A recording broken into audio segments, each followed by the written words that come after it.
KVS TGT Hindi श्रृंखला में मैं वीरेंद्र बीटेक क्लासेस की तरफ से आप सभी लोगों का स्वागत करता हूं। हम लोग पढ़ रहे हैं कृतिका भाग 1, उसमें पाठ नंबर 4 माटी वाली, जो कि विद्यासागर नौटियाल जी की कहानी है। आज हम लोग उसे देखेंगे। तो जो भी लोग पहले बार चैनल पर विजिट कर रहे हैं, सब्सक्राइब कर लें, चैनल को लाइक शेयर करते चलें। चलिए शुरू करते हैं माटी वाली की कहानी। शहर के सेमल का तप्पड़ मोहल्ले की ओर बने आखिरी घर की खोली मतलब होती है जहां पे लोग रहते हैं। खोली में पहुंचकर उसने दोनों हाथों की मदद से अपने सिर पर धरा बोझ नीचे उतारा। मिट्टी से भरा एक कंटर मतलब है कनस्तर। माटी वाली टिहरी शहर में शायद ऐसा कोई घर नहीं होगा जिसे वह न जानती हो, या जहां उसे ना जानते हो। मतलब दोनों एक दूसरे को जानते थे, चाहे गांव वाले हो चाहे माटी वाली। घर के कुल निवासी बरसों से वहां रहते आ रहे, किराएदार, उनके बच्चे तलक। घर घर में लाल मिट्टी देते रहने के उस काम को करने वाली वह अकेली है। उसका कोई प्रतिद्वंदी नहीं है। उसके बगैर तो लगता है टिहरी शहर के कई एक घरों में चूल्हे का जलना तक मुश्किल हो जाएगा। वह न रहे तो लोगों के सामने रसोई और भोजन कर लेने के बाद उसके चूल्हे चौके की लिपाई करने की समस्या पैदा हो जाएगी। भोजन जुटाने और खाने की तरह रोज की एक समस्या। घर में साफ लाल मिट्टी तो हर हालत में मौजूद रहनी चाहिए। चूल्हे को लिपने के अलावा साल 2 साल में मकान के कमरों दीवारों की गोबर लिपाई करने के लिए भी लाल माटी की जरूरत पड़ती रहती है। शहर के अंदर कहीं माटा खान है नहीं। भागीरथी और भीलांगना, दो नदियों के तट पर बसे हुए शहर की मिट्टी इस कदर रेतीली है कि उससे चूल्हे की लिपाई का काम नहीं किया जा सकता। आने वाले नए नए किराएदार भी एक बार अपने घर के आंगन में उसे देख लेते हैं तो अपने आप माटी वाली के ग्राहक बन जाते हैं। घर घर जाकर माटी बेचने वाली नाटे कद की एक हरिजन बुढ़िया माटी वाली है। नाटे कद की एक जो है छोटी जाति से संबंध रखने वाली एक बुढ़िया है जो कि माटी वाली है। शहरवासी सिर्फ माटी वाली को नहीं, उसके कंटर को भी अच्छी तरह पहचानते हैं। कंटर मतलब कंटर जो हमने बताया। रद्दी कपड़ों को मोड़ बनाकर एक गोल डिल्ले के ऊपर लाल चिकनी मिट्टी से छुलबुल भरा कनस्तर टिका रहता है। डिल्ली जो होती है सर पर एक गोल थोड़ी सी मोटी टाइप की जो है, आप बेस कह सकते हैं, जिस पर उसको कनस्तर रखा जाता है। हमारे गांव में बिडरी बोलते हैं इसको, लखनऊ में बिडरी के नाम से संबोधित किया जाता है, जिसको डिल्ले यहाँ पर लिखा गया है। मिट्टी से छुलबुल भरा कनस्तर टिका रहता है।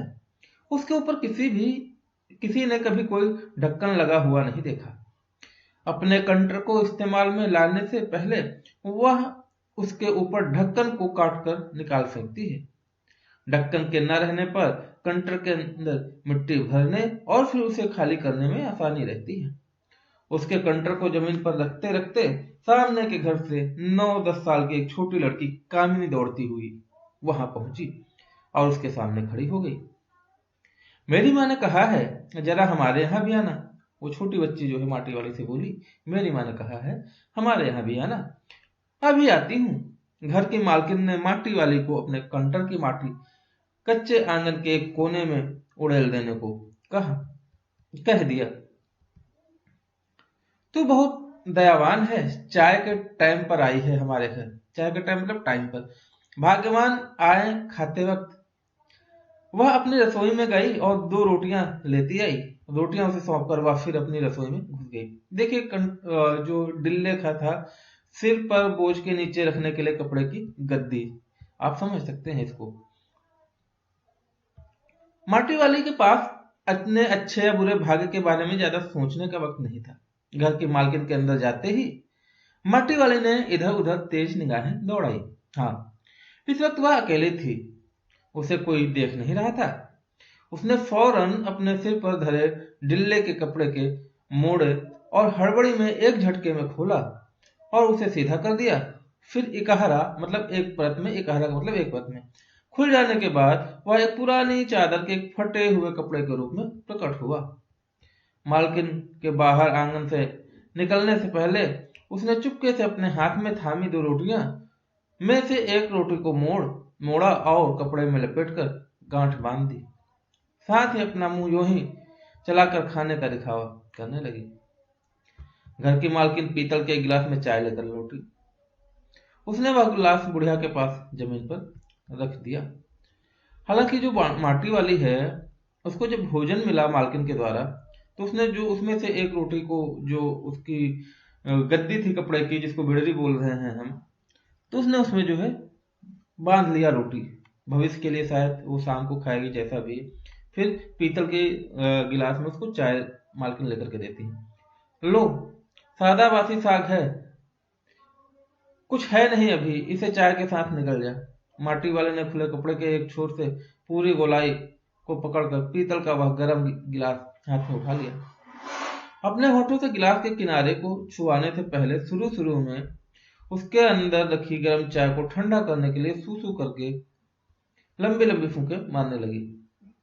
तब रोटी के टुकड़ों को चबाते हुए धीरे धीरे चाय सुड़कने लगी। सुड़कना मतलब पीना आहिस्ता से, कि आदमी जले ना। चाय तो बहुत अच्छा साग हो जाती है ठकुराइन जी। भूख तो अपने में एक साग होती है बुढ़िया। भूखी मिठी की भोजन मीठा, भूख मिठी की भोजन मीठा। तुमने अभी तो पीतल के गिलास संभाल कर रखे हैं, पूरे बाजार में किसी के घर में नहीं मिल सकते ये गिलास।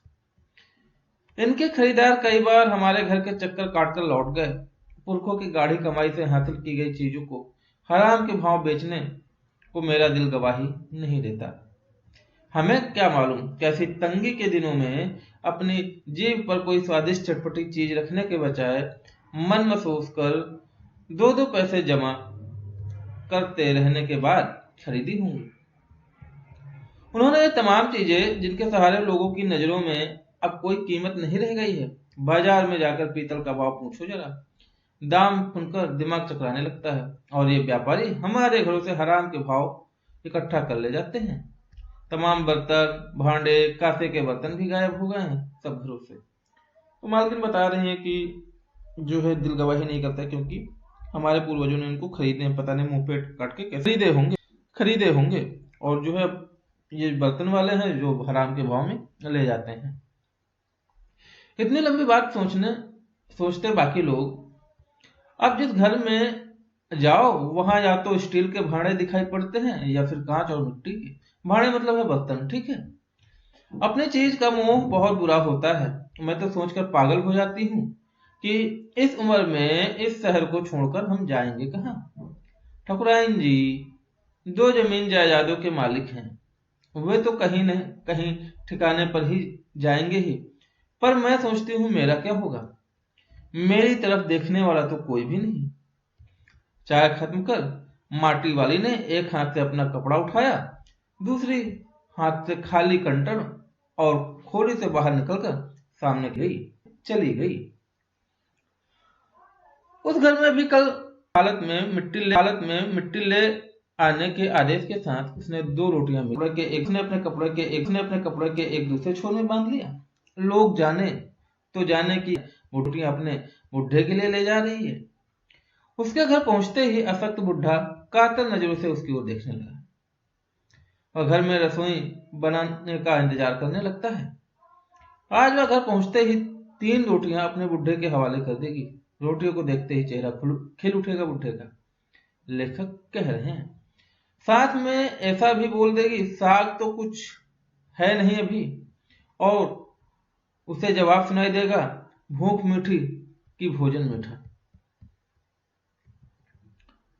उसका गांव शहर के इतना पास भी नहीं, कितना ही तेज चलो फिर भी घर पहुंचने में 1 घंटा तो लग ही जाता है।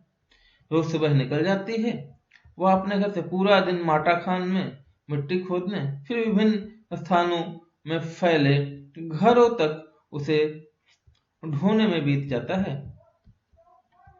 और करिए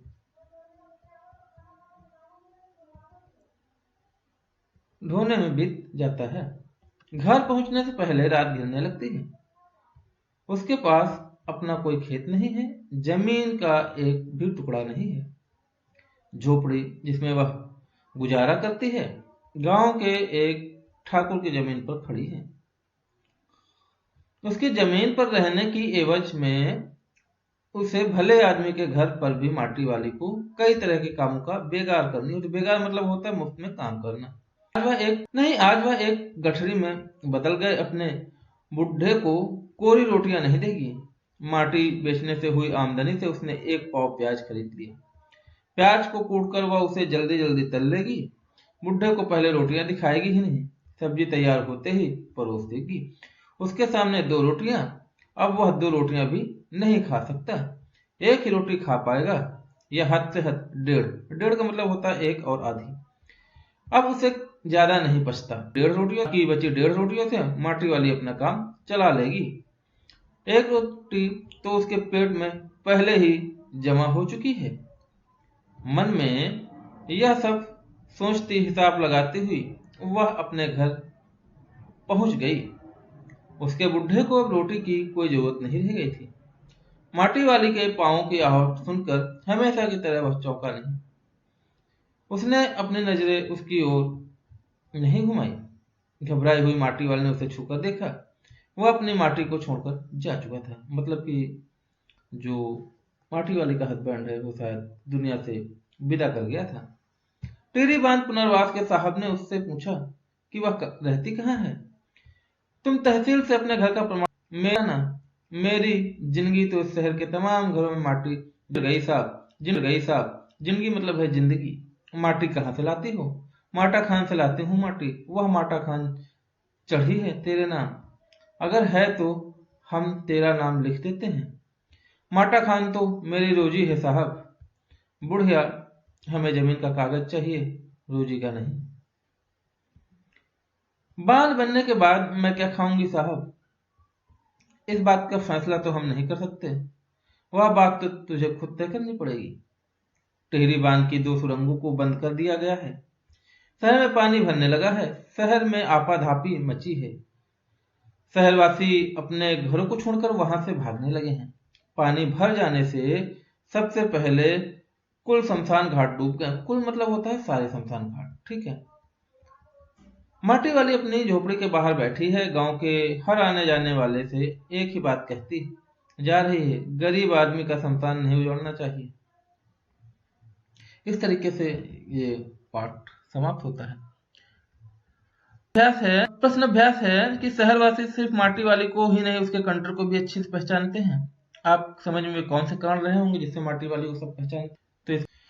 तो इसका यही जवाब है कि कंटर को इसलिए पहचानते हैं क्योंकि कंटर जो है उसका खुला हुआ था, उसका ढक्कन वो हटा दिया करती थी। और जब रोज ही आप किसी चीज एक ही सामान को लेकर के जाओगे तो अनायास ही लोग पहचानने ही लगेंगे। माटी वाले के पास अपने अच्छे बुरे भाग को ज्यादा का समय क्यों नहीं था? क्योंकि उसको केवल अपनी आजीविका चलानी थी। अच्छे बुरे के सोचने के पास उसके लिए समय नहीं था। भूख मीठी की भोजन मीठा से क्या अभिप्राय है? इसका अभिप्राय यह है साथियों कि जब भूख लगती है तो भोजन मीठा हो या कड़वा हो, भोजन भोजन होता है। भूख से मीठा कुछ नहीं होता है। पुरखों की गाढ़ी कमाई से हासिल की गई चीजों को हराम के भाव में बेचने का दिल गवाही नहीं देता। मार्केट के इस कथन के आलोक में विरासत के बारे में अपने विचार व्यक्त कीजिएगा। ये आप बताइएगा मुझे कमेंट करके, जैसा भी आपको सही लगे। माटी वाली को रोटियों की तरह हिसाब लगाना इसकी किस मजबूरी को प्रकट करता है?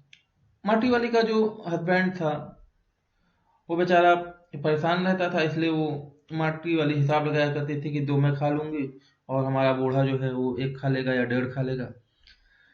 तो इस तरीके से ये क्वेश्चन है और ये पार्ट समाप्त होता है। मिलते हैं नए पार्ट के साथ में। तब तक के लिए पढ़ते रहिए और ख्याल रखिए। जो भी लोग चैनल पर पहली बार हैं चैनल को सब्सक्राइब कर लें, लाइक शेयर करते चलें, क्योंकि वीडियो का सिलसिला जब तक परीक्षा नहीं आ जाती आपको हमेशा मिलता ही रहेगा। मिलते हैं नए वीडियो के साथ में, तब तक के लिए जय।